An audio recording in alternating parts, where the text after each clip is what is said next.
નમસ્કાર, કલમયુદ્ધ સમાચારની સાથે હું છું આપની સાથે પાયલ બામભણિયા। તો જોઈએ આજના મહત્વના સમાચારમાં। ખરગ્ય ભરવાડ પરિવારના સુરાપુરા હરજીભા ગોહિલના સુરાપુરા દાદાની જગ્યા આવેલી છે।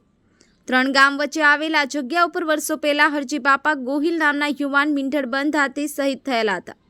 હરજી બાપા મીંઢળ બાંધી પોતાની જાન લઈ પરણવા જતા હતા ત્યારે તેમને જાણ થઈ હતી કે લૂંટારુઓ ગાયના ઘરની વાડી અને લઈ જાય છે। આથી તેઓ તુરંત જાનને ઊભી રાખી લૂંટારુઓ સાથે ધીંગાણે ચડ્યા હતા। ગાયના ધણને છોડાવતી વખતે લૂંટારુઓએ તેમનો શિર છેદ કરી નાખ્યો હતો। તેમ છતાં સતયુગ હોય તેઓ લૂંટારો સાથે લડતા રહ્યા। તેમનું ધડ રામગરી ગામના તળાવની પાળ સુધી લડ્યું હતું અને ત્યાં તેઓ ઢગલો થઈ ગયા હતા। આ ધીંગાણામાં તેમની સાથે જાનમાં ઢોલ લઈ જતો ઢોલી અને તેમની સાથે જાનમાં જોડાયેલા કૂતરું અને તેમની ગાય પણ શહીદ થયા હતા। આ ધીંગાણામાં તેમને પરણમાં આવી રહેલ હરજી બાપા શહીદ થઈ ગયા છે તેવી જાણ થતાં તેમના જેમની સાથે લગ્ન થવાના હતા તેવા નાથીમાં પણ તેમની સગાઈ કરેલ મંગેતર સાથે સતી થયા હતા। આજે પણ કારેલા રાજ પર છાબલી વચ્ચે આવેલ રણના હરજી બાપા ઢોલી તેમનો કૂતરો અને તેમની ગાયના પાળી આવેલ છે।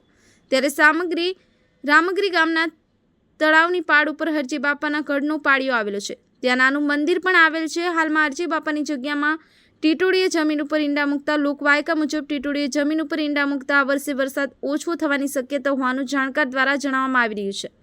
વિજય જોશી, કલમયુદ્ધ સમાચાર, લખતર।